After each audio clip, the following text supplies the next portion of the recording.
Yeah, I guess I know we talked about our teams, but at the same time, there was a lot of good stuff in the NFC too. I watched a few of the other games too.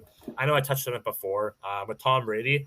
I'm not gonna go too deep into it, but quickly, might be humble this week is definitely gonna be Tom Brady.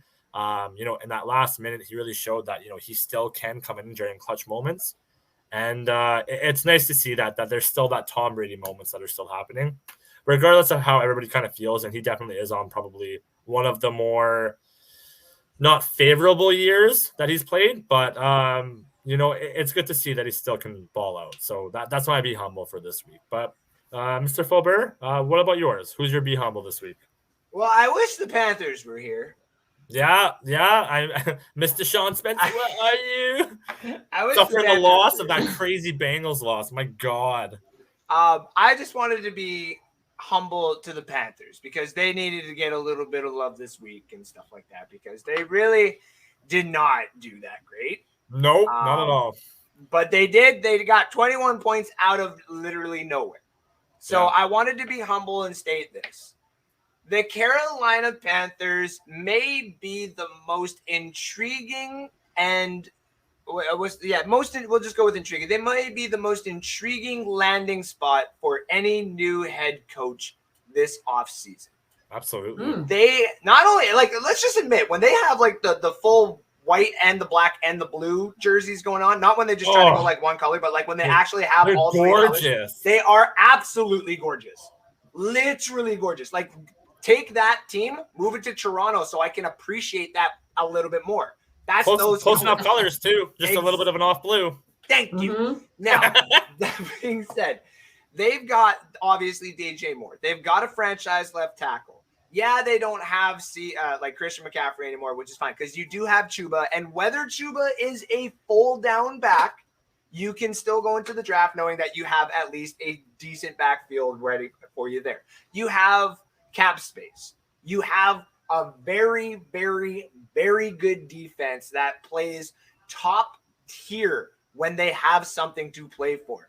Beating the Bucks was one of the biggest things that they have wanted to play for, and they got it the other week. And I did not realize that until I had seen a thread by Panther fans saying, we got our Super Bowl this year. Let's look towards the draft. And I was like, is that really how you guys thought about that game? That is amazing. Wow. And that's just how we do not see from, say, other fans' perspectives. I'm not saying that is amazing, though. You bring up a good point because you know what, like everybody's goal is to go and win a Super Bowl, but that's not what it always is about. Like to me, even as a Falcons fan, right? Like I don't anticipate going to a Super Bowl. Like if it does happen, like this year, like I'll blow my mind, absolutely.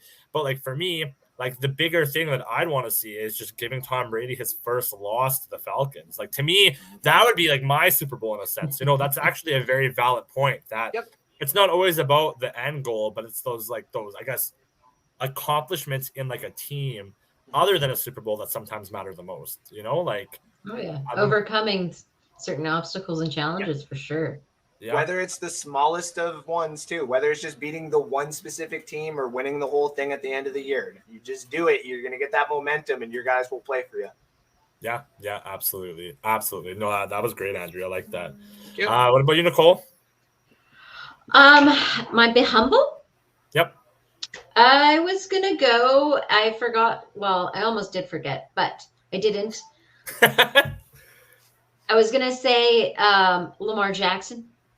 Just because I had to be humble to him. But I'm going to stick within our little circle group, and go with Rashaan Evans. Oh, yeah. He got the 6 for 6 tackles on the game. And, yeah, I think I'm always a defensive player.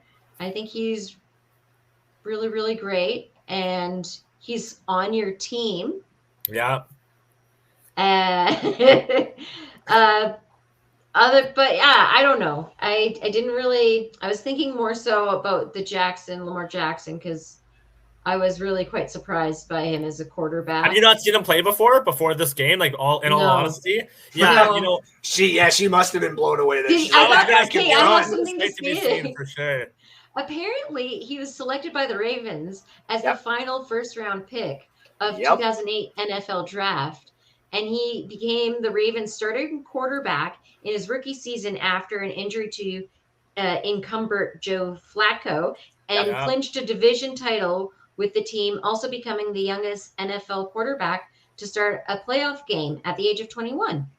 Yeah, he's unreal. Like I wasn't kidding when he's like like an improved Michael Vick. Like he legitimately is unbelievable. Like He was Yeah. very fun to watch when he was in college for that final year. Like that was when like I kind of met like Alex and the whole like we started talking college guys and stuff like that.